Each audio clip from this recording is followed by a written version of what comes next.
graça e a paz do Senhor Jesus. Meu nome é Fábio Cortes, do Ministério Cristão Gileade, e esta é a nossa escola bíblica dominical. Você é muito bem-vindo. Vamos fazer uma oração? Senhor Deus, muito obrigado pela sua graça, pela sua misericórdia, pelo seu amor. Muito obrigado pelo seu cuidado, que possamos ouvir a tua palavra, aprender mais de ti e principalmente que possamos aplicar esse conhecimento em nossas vidas, Senhor Deus, para chegarmos mais perto de ti, podemos te conhecer, Senhor Deus, e reconhecer que és o Senhor e Salvador de nossas vidas. Muito obrigado pela oportunidade de podermos aprender mais de ti, Senhor, em nome de Jesus. Amém. Em nossas últimas aulas, nós tratamos sobre o ciclo da ferida, como elas se formam em nosso interior, nos deixando aprisionados e atormentados. É muito importante entender como as decepções se transformam em prisões, como as feridas se transformam em amarguras, como as prisões afetam nossas vidas em todas as áreas, nossos relacionamentos, nossa saúde, nossas finanças. Muitos de nós frequentamos um culto semanalmente, mas permanecemos aprisionados. Esse não é o plano de Deus para nós. O Senhor quer que sejamos completamente livres. E é com foco nessa liberdade em Cristo Jesus que prosseguimos em conhecer o Senhor e, a partir deste conhecimento de Deus, conhecer a nós mesmos, certo? E qual é o primeiro passo no sentido de conhecermos a Deus? O primeiro passo é acreditar que Ele existe. Em Hebreus 11:6 está escrito: quem deseja se aproximar de Deus deve crer que Ele existe e que recompensa aqueles que o buscam. Muita gente não acredita que Deus existe, mas quando é que nós questionamos a existência de Deus? Quando estamos devastados pela dor, ou quando estamos decepcionados porque tudo deu errado, porque Deus não atendeu às minhas expectativas.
Se Deus existe, por que deixou meu filho morrer? É uma tristeza muito grande. Será que Deus existe? Todos os dias faço uma oração, pedindo que Deus o acompanhe em viagens. Entro no carro ou no avião e faço uma oração. Eu não estava com ele ontem. Será que Deus existe? Essas são palavras de José Reis de Araújo, pai do cantor Cristiano Araújo, 29 anos, morto em acidente de carro em 2015. O trágico acidente de carro vitimou o cantor e sua namorada, Alana Moraes, de 19 anos. Quando algo trágico acontece, uma perda irreparável. Perguntamos, por quê? Mas a verdadeira pergunta é, por que eu, Deus? Por que comigo? Eu mereço o que é bom, eu tenho esse direito, eu sou uma pessoa boa, eu faço muitas coisas boas, eu trabalho muito pelo reino. Então por que Deus não cuidou do que é meu por direito, do que é o meu direito? Quando Deus permite que tragédias nos atinjam, a nossa fé entra em colapso e, irados, nós questionamos a Deus. Eu falhei? Não! Deus falhou comigo! Nas aulas passadas, falamos sobre quando nos sentimos ofendidos com as outras pessoas, a começar pelos nossos pais, dentro da nossa própria casa, e as consequências disso para as nossas vidas, como somos aprisionados por essas ofensas, por esses machucados. Falamos que essas ofensas geram feridas, e essas feridas nos colocam em prisões. Mas o que acontece quando ficamos ofendidos com Deus? Se estarmos feridos com os nossos pais nos leva a uma prisão, quais são as consequências de estarmos ofendidos e feridos em relação a Deus? Nos sentirmos feridos, abandonados em relação a Deus? Quais as consequências que isso gera nas nossas vidas? Muitas prisões em que nós nos encontramos têm origem na nossa amargura contra Deus. Uma amargura tão profunda que nos faz questionar até a própria existência de Deus. E quando é que nós duvidamos da existência de Deus? Quando o nosso sofrimento é agudo, quando dói, aquela dor que corta a nossa alma, que não existe razão de ser, lógica, nos sentimos tristes e abandonados. Nessas horas é que nós questionamos a existência do Senhor. Mas aí você pode dizer, irmão Fábio, eu nunca questionei a existência de Deus. Nem por um instante, eu nunca duvidei da sua existência. Eu acredito em você. De verdade, de coração. Eu acredito que você nunca tenha questionado a existência de Deus. Mas aí eu te pergunto, você já se questionou a respeito do interesse de Deus por você? Você já se sentiu abandonado pelo Senhor? Quando estamos diante de situações que envolvem dor, sofrimento, a maldade, desastre, morte, podemos questionar o interesse do Senhor para conosco. Mas como que o Senhor permitiu que isso acontecesse comigo?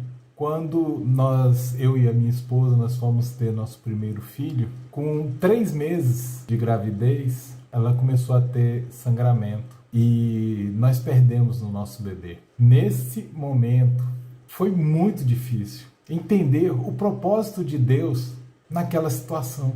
Por que o Senhor permitira isso? E vem uma série de temores. Será que nós poderemos ter outros filhos? Por que o Senhor permitiu isso? Por que isso aconteceu conosco? Nós estamos aqui na igreja, nós fazemos a obra, fazemos tudo certinho. E por quê? Por que o Senhor nos deu 3 filhos lindos? Veio o Nicolas e o Jonatas, aí nós perdemos mais um, que está na glória com o Senhor, e veio o Elias, que é bênção para nossas vidas. O Senhor, Ele permitiu que 2 dos nossos filhos ficassem com Ele. Doeu muito, foi muito sofrido. Não desejo que ninguém passe por isso. Você já se sentiu decepcionado com Deus? Eu já. Há muitos anos atrás, uns 20 anos atrás, eu queria muito um emprego, um cargo público que eu almejava muito. E eu estudei muito, eu me esforcei muito, eu estava muito bem preparado.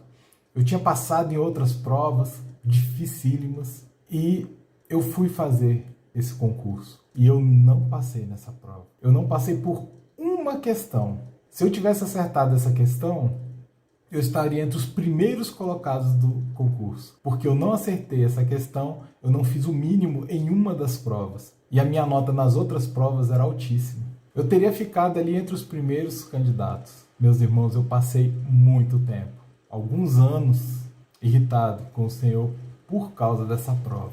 E passados aí 20 anos, Hoje eu entendo e eu consigo enxergar que foi melhor eu permanecer onde eu estava. Por várias situações. Foi melhor. Eu reconheço isso hoje. Que o Senhor tinha o melhor para mim. E o melhor para mim era estar onde eu estava. Ele não me abriu essa porta. Ele fechou. E eu me decepcionei. Eu fiquei irritado, eu fiquei triste. Mas hoje eu entendo que Ele tinha o melhor para mim. E ainda que eu não viesse reconhecer isso, eu creio que Ele tem o melhor para mim. Porque a palavra me garante isso.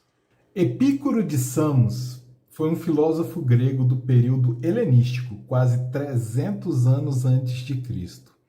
Olha só o que ele disse. Deus deseja prevenir o mal, mas não é capaz? Então não é onipotente. É capaz, mas não deseja? Então é malevolente. É capaz e deseja? Então por que o mal existe? Não é capaz e nem deseja. Então por que lhe chamamos de Deus? Palavras duras essas de Epícoro, né?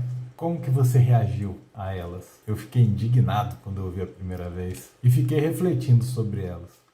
Vamos então entender um pouco esse sentimento epicurista de que Deus falhou. Lógica do eu. Uma tragédia se abateu sobre mim. Deus não tem controle nem poder sobre essa tragédia. Deus não é todo-poderoso. Muitas vezes esses pensamentos passam pela nossa cabeça. E como é que a gente pode combatê-los? Para entender isso, nós precisamos saber o que é sofisma. Sofisma é uma mentira. É um raciocínio que foi construído para parecer a verdade, mas ele é uma mentira criada para enganar, para provocar falsas conclusões ou conclusões erradas. Uma tragédia se abateu sobre mim. Deus não tem interesse no que está acontecendo comigo. Conclusão: Deus não me ama. Sofisma é erro de pensamento em que deliberadamente se empregam argumentos falsos com aparência de verdadeiros. Uma falácia. Qualquer argumentação que procura induzir alguém a erro. Popular ato de má-fé, usado para enganar alguém. Dolo, engano. Vamos ver um outro exemplo. O pinguim é branco e preto. Alguns filmes antigos são branco e preto. Portanto, alguns pinguins são filmes antigos. Lógica, outro ponto fraco dos pinguins. Quando bebemos álcool em excesso, ficamos bêbados. Quando estamos bêbados, dormimos. Enquanto dormimos, não cometemos pecados.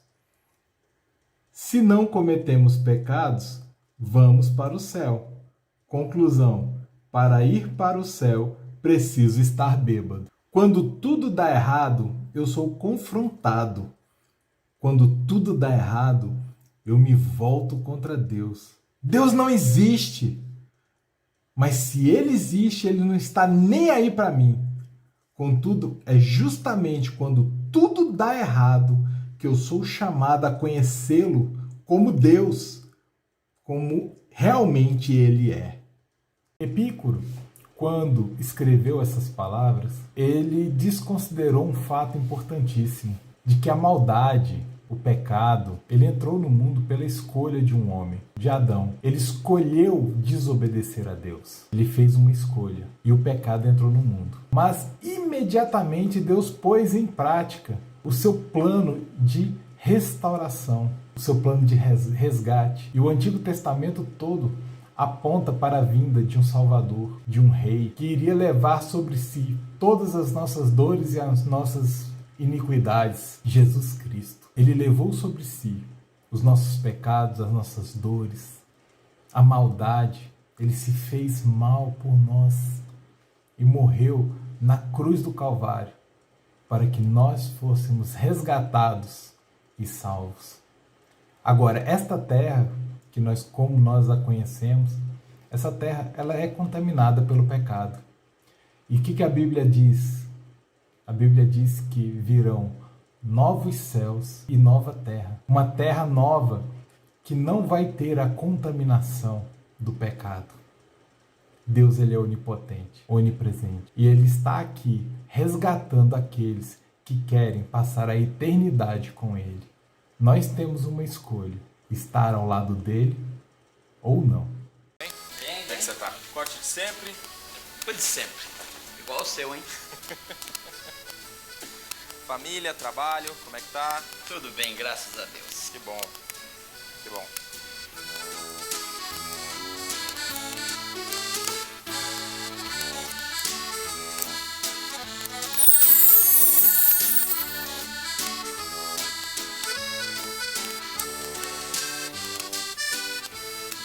Sabe de uma coisa? Pois não? Eu acho que Deus não existe. Por que você diz isso, meu amigo? É muito fácil. É só você andar pela rua para perceber que Deus não existe. Me corrija se eu estiver errado. Se Deus existisse mesmo, você acha que ele ia permitir tanta violência? Tanta criança abandonada? Tanta maldade? Não, meu amigo. Deus não existe. Porque se Deus existisse mesmo, não haveria tanta fome, nem tanta violência, nem tanta dor na humanidade. Eu não consigo entender. Se Deus existe mesmo, como é que ele permite que essas coisas aconteçam?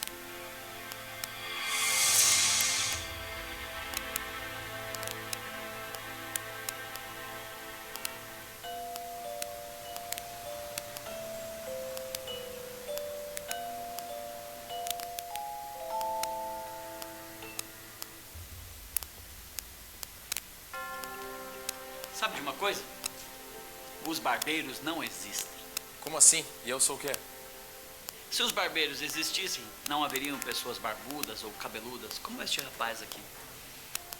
Os barbeiros existem sim. O problema é que essas pessoas não me procuram. Exatamente. Deus existe. O que acontece é que as pessoas não o procuram. E é por isso que existe tanta fome, tanta miséria, tanta maldade. Como dissemos exaustivamente nas aulas anteriores, nós precisamos ter em mente a convicção sobre quem Deus é, para que possamos descobrir a nossa identidade, descobrir quem nós somos e descobrir o nosso propósito em Cristo Jesus. Mas, irmão Fábio, eu não entendi direito essa história não. Como que é isso aí? Eu tenho que descobrir quem é Deus, eu tenho que descobrir quem eu sou, qual é o meu propósito. Como é que eu faço isso? Não estou entendendo nada dessa história. Bom, aí eu vou te chamar para a gente ler uma passagem bíblica. A Bíblia diz no Evangelho de Marcos, capítulo 5, versos de 1 a 20. E chegaram ao outro lado do mar, à província dos Gadarenos, e saindo ele do barco, lhe saiu logo ao seu encontro dos sepulcros um homem com espírito imundo, o qual tinha a sua morada nos sepulcros, e nem ainda com cadeias o podiam prender, porque, tendo sido muitas vezes presos com grilhões e cadeias, as cadeias foram por ele feitas em pedaços, e os grilhões em migalhas, e ninguém o podia amansar. E andava sempre, de dia e de noite, clamando pelos montes, pelos sepulcros e ferindo-se com pedras. Quando viu Jesus ao longe, correu e adorou-o. E clamando com grande voz disse: Que tenho eu contigo, filho do Deus Altíssimo? Conjure-te por Deus que não me atormentes. Saber quem Deus é, ter um encontro com Deus. E segue. Porque ele dizia: sai desse homem, espírito imundo. E perguntou-lhe: qual é o teu nome? E lhe respondeu dizendo: Legião é o meu nome, porque somos muitos. E rogava-lhe muito que os não enviasse para fora daquela província. E andava ali pastando no monte uma grande manada de porcos. E todos aqueles demônios lhe rogaram, dizendo: manda-nos para aqueles porcos, para que entremos neles. E Jesus logo lhe permitiu. E, saindo aqueles espíritos imundos, entraram nos porcos, e a manada se precipitou por um despenhadeiro no mar. Eram quase 2.000, e afogaram-se no mar. E os que apacentavam os porcos fugiram, e o anunciaram na cidade e nos campos. E saíram muitos a ver o que era aquilo que tinha acontecido. E foram ter com Jesus, e viram o endemoniado, o que tivera legião, assentado, vestido e em perfeito juízo, e temeram. Esse homem, ao ter um encontro com Cristo, ao conhecer Deus, ele teve a sua identidade recuperada. Ele não era mais ali um endemoniado. Ele voltou a ser ele mesmo. Ele recuperou, ele descobriu, redescobriu a sua identidade. Saber quem Deus é traz de volta a sua identidade. Estar perto de Deus traz a sua identidade, reforça a sua identidade.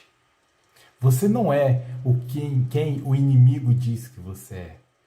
Você é quem Deus diz que você é. E o texto continua. E os que aquilo tinham visto contaram-lhe o que acontecera ao endemoniado e acerca dos porcos. E começaram a rogar-lhe que saísse dos seus termos. E entraram ele no barco, rogava-lhe o que fora endemoniado que o deixasse estar com ele. Jesus, porém, não lhe o permitiu, mas disse: vai para a tua casa, para os teus, e anuncia-lhes quão grandes coisas o Senhor te fez, e como teve misericórdia de ti. Esse rapaz, ele não queria se afastar de Jesus. Ele queria ir com Jesus, ele queria estar com Jesus, mas Jesus não permitiu, porque ele tinha um propósito. E Jesus ali disse qual era o propósito dele. Vai para a sua casa, vai para a sua terra e anuncia o que Deus tem feito por você. Essa era a missão dele, esse era o propósito dele. Não era acompanhar Jesus como os discípulos, mas era anunciar Jesus ao seu povo. Olha só, ele foi para uma cidade chamada Decápolis e ali ele anunciou as maravilhas do Senhor. E as pessoas se admiraram do que Deus tinha feito na vida dele. Ele cumpriu o seu propósito. Então ele chegou perto de Deus, conheceu a Deus, recuperou a sua identidade e descobriu o seu propósito. Glória a Deus por isso.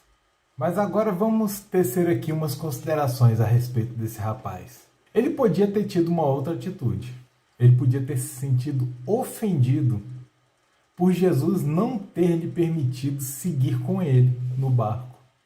Jesus não autorizou que ele entrasse no barco com ele. Ele poderia ter se sentido rejeitado, abandonado.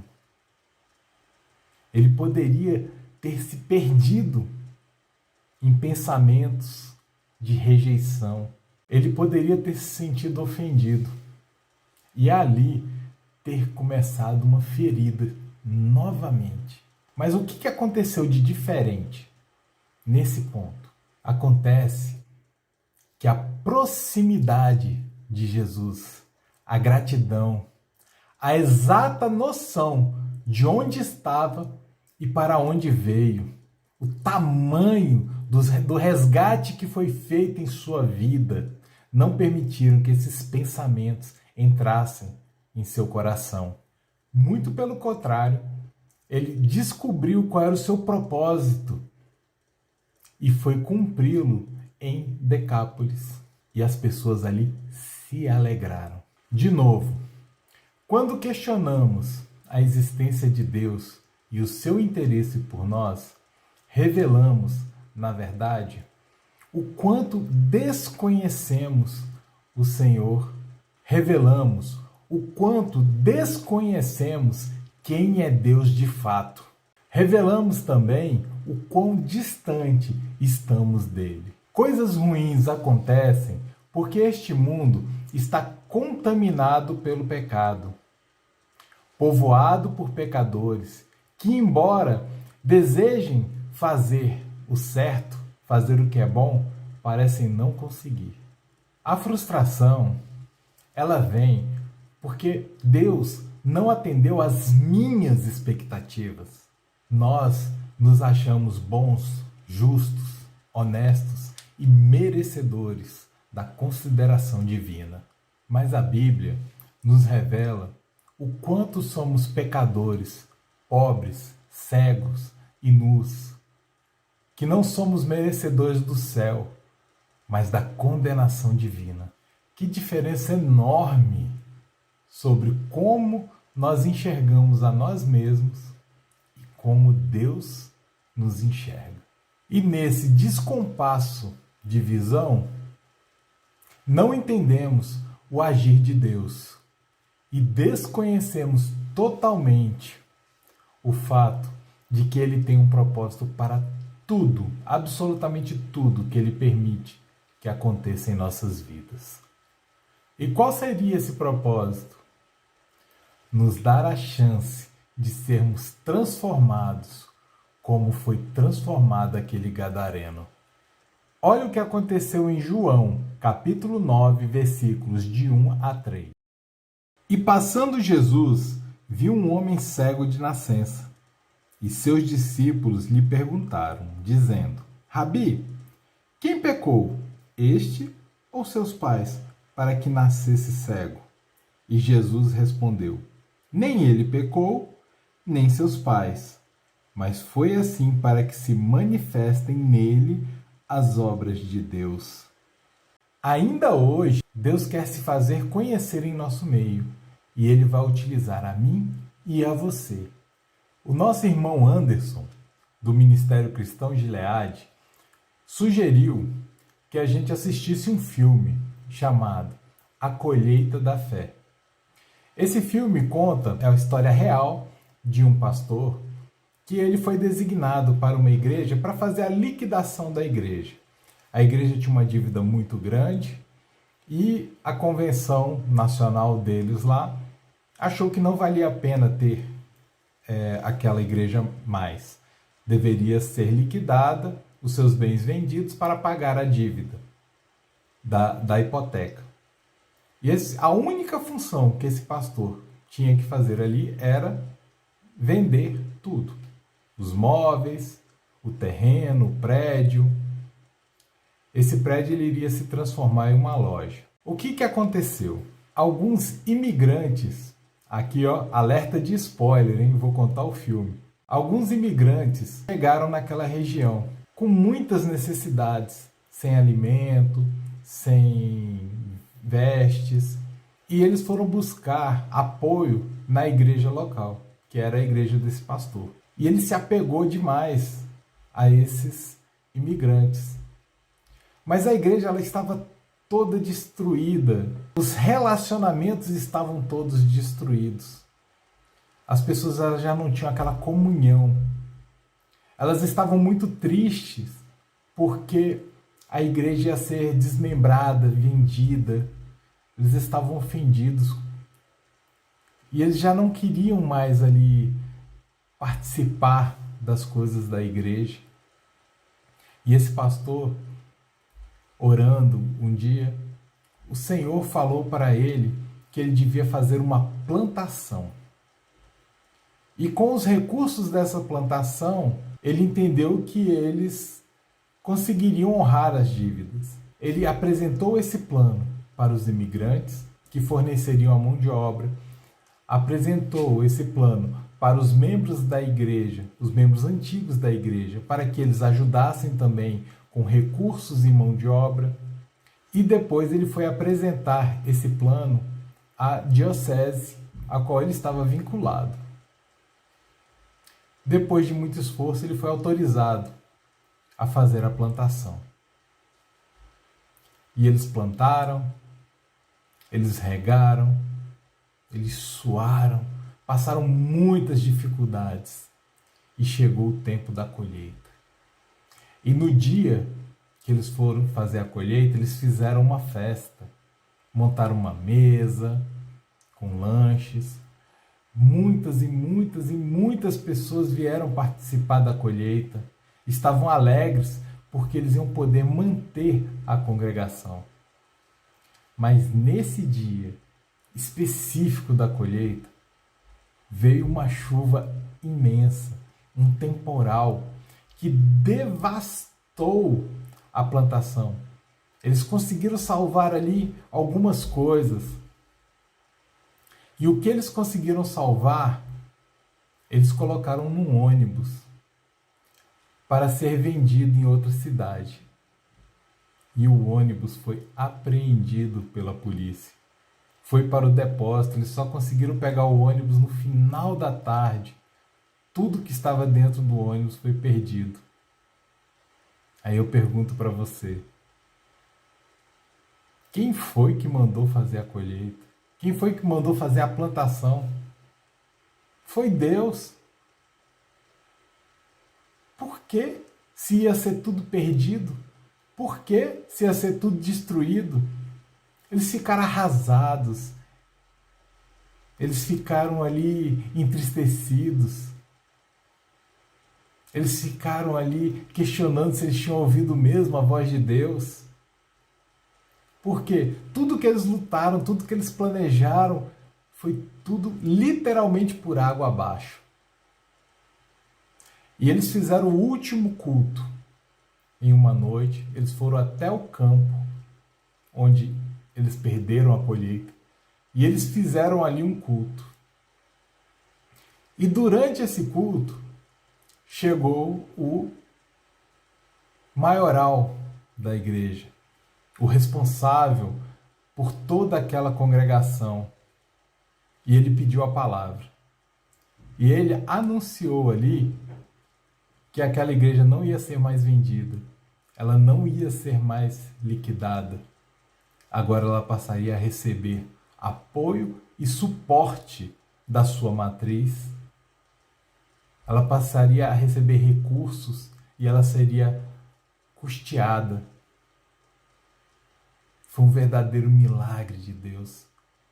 Mas então qual foi o propósito de Deus nesse desastre todo?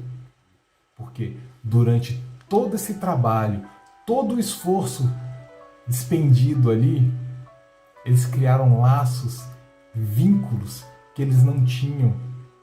E eles passaram a ser um corpo. Eles passaram a integrar o corpo de Cristo. E esse era o propósito de Deus. Que eles virassem uma comunidade de verdade.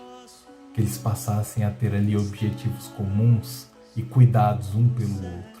Esse era o objetivo de Deus. Nunca foi os recursos. Recursos Deus já tinha.